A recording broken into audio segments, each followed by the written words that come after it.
नमस्कार सर्वांना. श्री स्वामी समर्थ. तुम्हा सगळ्यांचं आपल्या चॅनलमध्ये खूप खूप मनापासून स्वागत आहे. आजचा दिवस तुम्हाला खूप छान आनंदाचा जाऊ दे ही स्वामींची चरणी प्रार्थना करते आणि आजच्या व्हिडिओला सुरुवात करूया. तर आजच्या व्हिडिओमध्ये आपण अतिशय सोपी आणि अतिशय साधी सुंदर सेवा बघणार आहोत. पण या सेवेचा बघा, ही सेवा कशी करावी. अर्थात तुम्हाला थंबनेलवरून कळालंच असेल की सेवा कोणती आहे. तर हो, अर्थात तारक मंत्राची सेवा. कुठल्याही तुमच्या प्रश्नावर, जगाच्या पाठीवर तुमचा कुठलाही प्रश्न असो, जगाच्या पाठीवर तुमची कुठलीही समस्या असो, अडचण असो, प्रश्न असो, कितीही गंभीर समस्या असो, त्यातून तुम्हाला ही सेवा बाहेर काढेल, मार्ग दाखवेल. जर तुम्हाला पैशाचे प्रॉब्लेम असतील त्याच्यावरती तुम्ही ही सेवा करू शकता. तुमची इच्छापूर्तीसाठी तुम्ही ही सेवा करू शकता.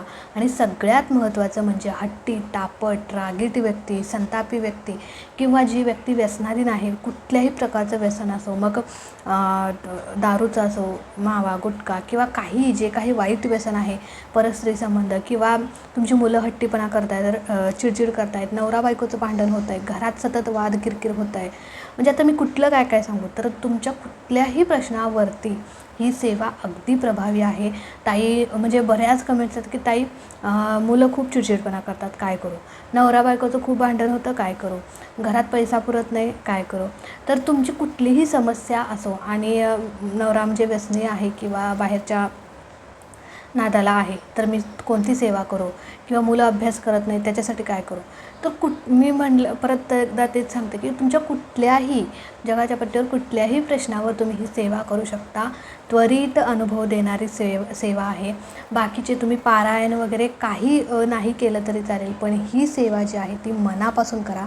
मनापासून केलेली सेवा नक्कीच, मग ती कुठली असो, महाराजांच्यापर्यंत पोहोचते. आणि तारक मंत्र ही अशी सेवा आहे की म्हणजे त्या सेवेचं म्हणजे शब्दात पण आपण सांगू शकत नाही, इतकं महत्त्व आहे, इतकं अनन्यसाधारण महत्त्व आहे. आणि तारक मंत्र हा स्वतः महाराजांनी आपल्याला दिलेला एक अनमोल ठेवा आहे.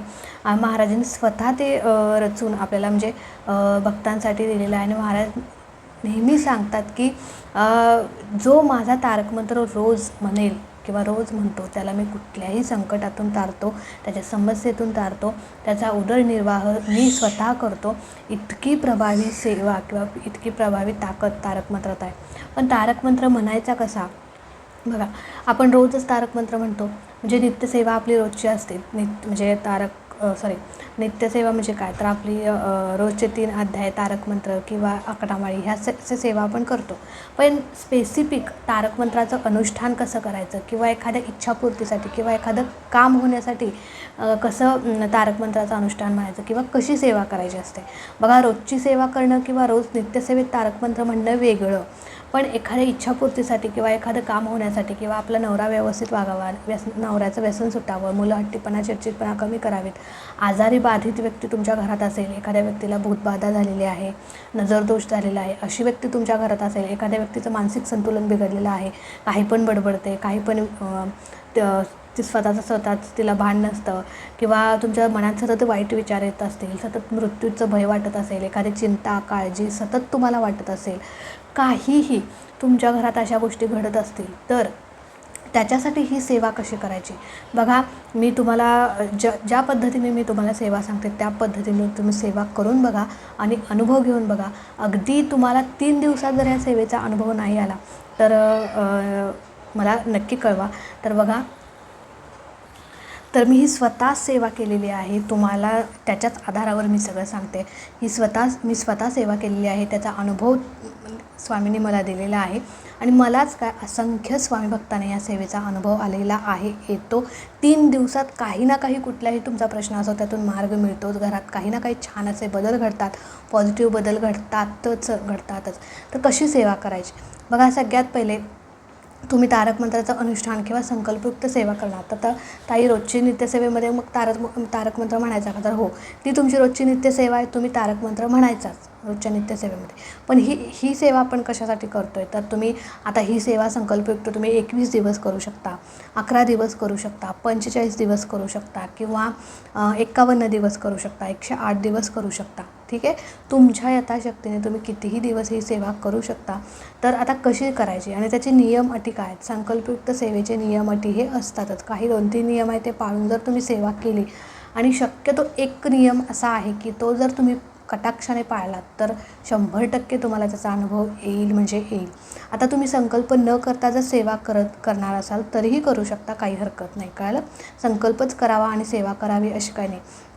पण संकल्प केल्याने काय होतं की संकल्प केल्याने आपली सेवा पूर्ण होते आणि आपण आळस वगैरे किंवा काही करत नाही. एखादे दिवस बघा आपण आपल्याला वाटतं की आज सेवेचा कंटाळा आला आहे, आज सेवा करायला नको असं होतं. पण संकल्प जर केला असला तर नाही माझा संकल्प आहे, एवढे दिवस माझी सेवा आहे तर ती पूर्ण झालीच पाहिजे असं आपलं असतं, एक ठाम निश्चय असतो. म्हणून संकल्पयुक्त सेवा करायची. तर तुम्ही कशीही करू शकता बरं का. तर आता कशी करायची, सगळ्यात पहिले तुम्ही कुठल्याही दिवशीपासून सेवा चालू करू शकता असं काही नाही. कळलं? आता सगळ्यात पहिले संकल्प करणं असेल तर संकल्पयुक्त करणं असेल तर तुम्हाला आधी संकल्प करावा लागतो.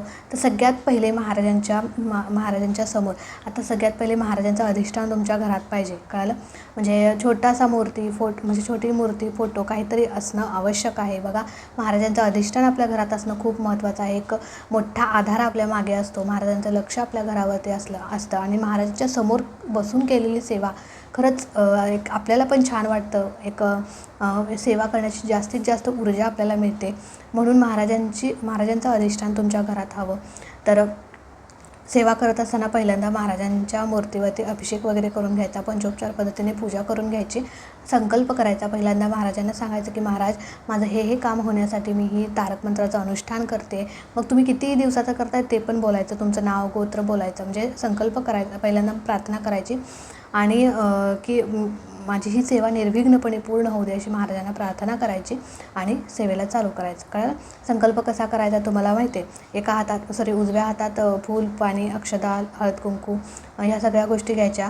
तुमचं नाव बोलायचं, तुमचं गोत्र बोलायचं, गोत्र माहीत नसेल तर कश्यप म्हणायचं आणि तुम्ही कशासाठी ही सेवा करताय, कोणती सेवा करताय. तर स्वामी, मी तारक मंत्राचे 45 दिवसाचं अनुष्ठान करते आणि माझा नवरा या घाणेरड्या व्यसनातून बाहेर पडू दे, तो चांगला वागू दे अशी प्रार्थना करायची आणि त्याच्यासाठीच मी सेवा करते आणि माझी सेवा तुमच्यापर्यंत पोचली, तुमचा आशीर्वाद मला मिळू दे आणि मला जे काही हवं आहे ते मिळू दे असं महाराजांना प्रार्थना करायची. संकल्प सोडायचा, संकल्पाचं जे पाणी आहे ते झाडाला घालायचं. कारण अशा प्रकारे साधा सोपा संकल्प करायचा आणि सेवेला चालू करायचं.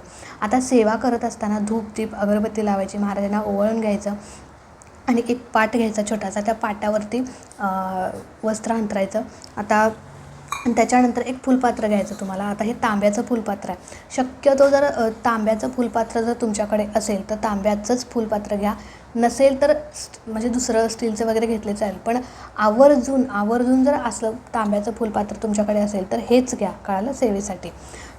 तर आता हे शक्यतो प्रत्येकाच्या घरात असतंच किंवा तांब्या जरी घेतला तरी चालेल, काही हरकत नाही. पण एवढं आपण तीर्थ म्हणजे जर तुमच्या घरात संपणार असेल तर तांब्या भरून तुम्ही म्हणजे सेवेचं तीर्थ करू शकता. पण नसेल तर एवढं छोटं फुलपात्र घेतलं तरी चालेल. कळालं? पण शक्यतो आवर्जून तांब्याचं घ्या. नसेल तर स्टीलचं वगैरे घेतलं, पेला, ग्लास चालते. तर आता हे जे काही फुलपात्र आहे ह्याला असे हळद कुंकू वगैरे त्यात हे भरून घ्यायचं बरं का. हे भरून घ्यायचं, पाण्याने भरून घ्यायचं. ते जे काही आपण पाट अंतरला आहे त्या म्हणजे पाट ठेवला आहे त्याच्यावरती वस्त्र अंतरलेलं असतं, त्याच्यावरती हे फुलपात्र ठेवायचं. कळालं? फुलपात्र ठेवून त्याला पण धूपदीप अगरबत्ती ओवाळायची, फुल व्हायचं आणि त्याच्यानंतर ही जी काही उजव्या हाताची 3 बोटे, आता सगळ्यात पहिले जर तुम्ही संकल्पयुक्त सेवा करणार असाल तर स्वामी स्तवन पहिल्यांदा म्हणायचं. आता ह्या फुलपात्राची पण व्यवस्थित आपण म्हणजे पूजा करून घ्यायची, फुल एखादं व्हायचं आणि त्याच्यानंतर स्वामी स्तवन पहिल्यांदा घ्यायचं. स्वामी स्तवन झाल्यानंतर एक माळ स्वामींची म्हणायची. कळालं? आता ही स्वामी स्तवन, आता ह्या फुलपात्रात ही 3 बोटे जी आहेत ती बुडवायची. म्हणजे एवढं फुलपात्र पाणी भरून घ्यायचं, पूर्ण असं गच्च भरून पण घ्यायचं नाही, अगदी इथंपर्यंत पाणी भरून घ्यायचं आणि ही मधली 3 बोटे आहेत, उजव्या हाताची मधली 3 बोटे ह्यात बुडवायची. कळालं? अशी बुडवायची. एक पेर तरी आपलं पाण्याला लागलं पाहिजे असं पहिली 3 बोटे मधली 3 बोटे बुडवायची. आणि त्याच्यानंतर तुम्हाला एक स्वामी स्तवन म्हणायचं. स्वामी स्तवन म्हणत असताना बोटे बुडवायचे नाहीत, फक्त एक माळ स्वामींची घेता, स्वामींची एक माळेपासून ते पुढची सेवा करत असताना 3 बोटे बुडवायची. कळलं? तर त्याच्यानंतर एक माळ स्वामींची घ्यायची आणि 11 वेळेस तुम्हाला श्री स्वामी समर्थ एक माळ श्री स्वामी समर्थ मंत्राची म्हणायची आणि 11 वेळेस तुम्हाला तारक मंत्र म्हणायचा आहे. कळलं? तर 11 वेळेस तुम्हाला तारक मंत्र म्हणायचा आहे. आता ताई 1 वेळा 2 वेळा म्हणू का? तर नाही, अजिबात नाही. 11 वेळेसच तुम्हाला म्हणायचं आहे. तुम्ही 45 दिवसाची सेवा केली असेल तर तुम्हाला 45 दिवस रोज 11 वेळा ही सेवा करायची आहे. रोज पहिल्यांदा स्वामींची एक माळ घ्यायची आणि त्याच्यानंतर 11 वेळेस तारक मंत्र म्हणायचा. पण 11 वेळेस तारक मंत्र म्हणत असताना तुमची तिन्ही बोटे, मधली 3 बोटे पाण्यात असली पाहिजेत. पाण्यात बुडवून तुम्हाला सेवा करायची. रोज अशाच प्रकारे सेवा करायची.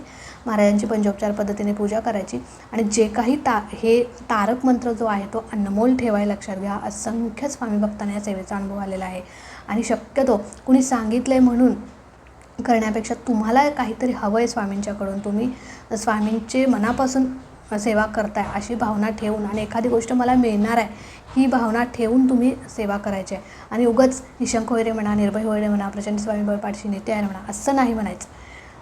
प्रत्येक शब्द चावून म्हणजे अगदी त्याचा अर्थ आपल्याला कळला पाहिजे आणि मनातल्या मनात सेवा करायची नाही, मोठ्याने म्हणायचा तारक मंत्र. निशंक होय रे म्हणा, निर्भय होय रे म्हणा, प्रचंड स्वामी बळ पाठीशी नित्य आहे रे म्हणा, अतर्क्य अवधूत हे स्मरणगामी, अशक्य शक्य करतील स्वामी. अशा टोनमध्येच तुम्हाला म्हणायचं आहे आणि तरच त्याचा अनुभव तुम्हाला येईल. उगीच कुणीतरी मागं लागल्यासारखं बराबरा म्हणायचं नाही. कळालं? बघा, तारक मंत्र म्हणतानासुद्धा आपल्याला अंगात एक ऊर्जा संचारते, म्हणजे पॉझिटिव्हिटी आपल्यात येते आणि एक दिव्य शक्ती आपल्या पाठीमागे आहे किंवा जे काही माझं संकट आहे, दुःख आहे, ते सगळं आपण विसरून जातो. आणि खरंच सांगते, इतकी प्रभावी सेवा आहे नाही आणि ती साधी सोपी, असं काही तासभर पारायण करावं लागतं असं काही नाही. छान सेवा आहे, तुम्ही करून बघा आणि अनुभव घेऊन बघा. आता ह्याचे नियम आहे आणि शक्यतो सगळ्यात महत्त्वाचा नियम म्हणजे, आता तुम्ही संकल्पयुक्त सेवा करता असाल तर मांसाहार वर्ज्य करायचा, परान्न वर्ज्य करायचं आणि हे 2 नियम तुम्हाला पाळायचेच आहेत. कळालं? 2च नियम पाळायचे आहेत तुम्हाला, बाकी काही नाही. पण शक्यतो परान्न एखाद्या दिवस एका ठिकाणी खायला लागलं तर पहिल्यांदा 3 वेळा गायत्री मंत्र म्हणायचा आणि त्याच्यानंतर तुम्ही ते खाऊ शकता. पण मांसाहार कडकडीत वर्ज्य करायचा आहे. शक्यतो संकल्पयुक्त सेवेमध्ये मांसाहार कडकडीत वर्ज्य करायचा. तुमच्या घरात आणू देत, खाऊ देत, तुम्ही खायचं नाही. आता त्याच्यानंतर बघा, जरी विनासंकल्प जरी तुम्ही सेवा करत असला तरीसुद्धा जोपर्यंत सेवा करताय, ज्या दिवशी सेवा करताय त्या दिवशी ज्या दिवशी मांसाहार तुम्ही करत असाल त्या दिवशी सेवा करायची नाही. कळालं? आता त्याच्यानंतर सगळ्यात महत्त्वाचा नियम म्हणजे की एकच वेळ ठेवायची. बघा, शक्यतो तुम्ही सकाळी म्हणत असाल तर सकाळी म्हणा, संध्याकाळी म्हणत असाल, संध्याकाळी तुम्हाला वेळ असेल तर संध्याकाळी म्हणा. नाहीतर काय होतं की एक दिवस सकाळी म्हणतो, एक दिवस संध्याकाळी म्हणतो, असं नाही. सकाळी तर सकाळीच म्हणायचं, संध्याकाळी तर संध्याकाळीच म्हणायचं. जर तुम्हाला संध्याकाळी निवांत वेळ असाल तर निवांत म्हणा, नाहीतर सकाळी ऑफिसला जायची गडबड, शाळेला जायची गडबड किंवा घरातल्या कामांची गडबड असं असतं आपलं, मुलांची गडबड, आणि त्यातच आपण सेवा पण करून घेतो. मग त्या सेवेला काय अर्थ नाही. उगाच हे काम राहिले, ते काम राहिलं, 100 विचार आपल्या डोक्यात येतात आणि मग ती सेवाही त्या सेवेलाही काही अर्थ राहत नाही. म्हणून तुम्ही शांत ज्यावेळी असता, तुमच्या घरात कुणी नसतं, सगळी मुलं वगैरे शाळेत गेलेली असतात, नवरा घरात नसतो, त्यावेळी शांतपणे ही सेवा करा. नाहीतर कुणीतरी मागं लागल्यासारखं उगाच आटोपून घेऊया म्हणून ही सेवा करू नका. कळालं? भले तुम्ही संध्याकाळी करा, संध्याकाळी 8 वाजता करा किंवा संध्याकाळी 7 वाजता करा, पण ज्यावेळी तुम्ही निवांत असाल त्यावेळी ही सेवा करा. कळालं? आता तुम्ही ऑफिसवरून जरी घरी संध्याकाळी जेंट्स लोक असेल, संध्याकाळी घरी आला तर संध्याकाळी सेवा करा, असं काही नाही. पण शक्यतो एक टायमिंग ठेवा. आज सकाळी केला, उद्या संध्याकाळी केला, असं करू नका. संध्याकाळी तर संध्याकाळी, सकाळी तर सकाळी, असं करा. कळालं? एका दिवस इकडे तिकडे झालं तरी चालेल, पण रोजचं जे टायमिंग आहे ते शक्यतो एकच ठेवा. कळालं? आणि रोज ही सेवा करा, अजिबात खंड पडू देऊ नका. आणि रोज ही सेवा करताय तर नित्यसेवा पण करा. नित्यसेवा म्हणजे तारक मंत्र, स्वामीचरित्र सारामृताचे 3 अध्याय, 11 माळी, तारक मंत्र, ह्या सगळ्या गोष्टी, ही नित्यसेवा पण तुम्ही करा. आणि सगळ्यात महत्त्वाचं म्हणजे सेवेत सातत्य ठेवा, महाराजांच्यावरती विश्वास ठेवा. सातत्य ठेवा म्हणजे काय तर, काय लोक काय करतात, मला बऱ्याच कमेंट्स आहेत की ताई आमच्या सेवेचा मला अनुभव आला नाही. सेवेचा अनुभव तुम्हाला कसा येईल हो? तुम्ही 1 दिवस सेवा करताय, 4 दिवस सेवा करत नाही, मग दुसऱ्या दिवशी म्हणजे 4 दिवसांनी परत तुमच्या लक्षात येतं, अरे बाबा आपण सेवा करतोय, सेवा 4 दिवस झालं घडलीच नाही. मग परत तुम्ही सेवेला चालू करताय, परत काहीतरी कुठेतरी माशी शिंकते, परत सेवा खंडित होते, असं होतं. त्या सेवेला काही अर्थ नाही. मग रोज ही सेवा करायची, तुम्हाला रोज न चुकता ही सेवा करायची. कळालं? आणि 100% नव्हे, 101% तुम्हाला मी सांगते की 3 दिवसात तुम्हाला काही ना काही तुमच्या समस्येवरती मार्ग मिळेल. तुम्ही ज्याच्यासाठी सेवा केला आहे त्या व्यक्तीमध्ये ती एखादी आजारी व्यक्ती असेल तर त्या व्यक्तीला ते पाणी द्यायचं. आणि हो, आता ते तीर्थ काय करायचं, ते तीर्थ जे आहे ते साधंसुधं तीर्थ नसतं, त्या तारक मंत्राची ताकद शक्ती उतरलेली असते. ते तीर्थ तुम्ही ज्या व्यक्तीसाठी केला आहे त्या व्यक्तीला द्यायचं आहे. तुम्ही स्वतःसाठी केला आहे, स्वतः ग्रहण करायचं आणि घरात पण आपलं थोडं थोडं शिंपडायचं, जेणेकरून आपल्या घरातली पण निगेटिव्हिटी दूर होईल. तुम्ही सगळ्यांच्यापर्यंत जर पोहोचवणार असाल तर ते तीर्थ जे आहे तुमच्या माठात पिंपात होता, जेणेकरून ते सगळ्यांच्यापर्यंत पोहोचेल. आणि स्पेसिफिक एखाद्या व्यक्तीसाठी, एखाद्या मुलासाठी तर तुम्ही केलं तर त्या मुलाला द्यायचं. कळालं? तुम्ही व्यसनी व्यक्तीसाठी केला असेल त्या व्यसनी व्यक्तीपर्यंत ते पाणी पोहोचवायचं. कळालं? तर अशा प्रकारे ही सेवा करा. सेवेत सातत्य ठेवा, एक वेळ ठेवा आणि परान्न टाळा, मांसाहार टाळा आणि ह्या गोष्टी पाळून सेवा करा. 100% तुम्हाला अनुभव येईल याची खात्री मी देते. आणि शक्यतो बघा, आपण ज्यावेळी मनापासून सेवा करतो ना, महाराजांना आपल्या मदतीला धावून यावंच लागतं. कळालं? आणि महाराज म्हणलेलेच आहेत की जो माझ्या ही सेवा मनापासून करतो ना त्याला मी कुठल्याही संकटातून तारतो. तर खूप सुंदर सेवा आहे, नक्की करा. तर चला, आजचा व्हिडिओ इथेच एंड करते. आवडला असेल तर नक्कीच लाईक करा, शेअर करा. चॅनलवरती नवीन असाल तर चॅनलला सबस्क्राईब नक्की करा. भेटूया अशाच एका नवीन व्हिडिओसोबत, नवीन सेवेसोबत. तोपर्यंत खुश राहा, आनंदी राहा आणि सगळ्यात महत्त्वाचं स्वामींची सेवा करत राहा. श्री स्वामी समर्थ.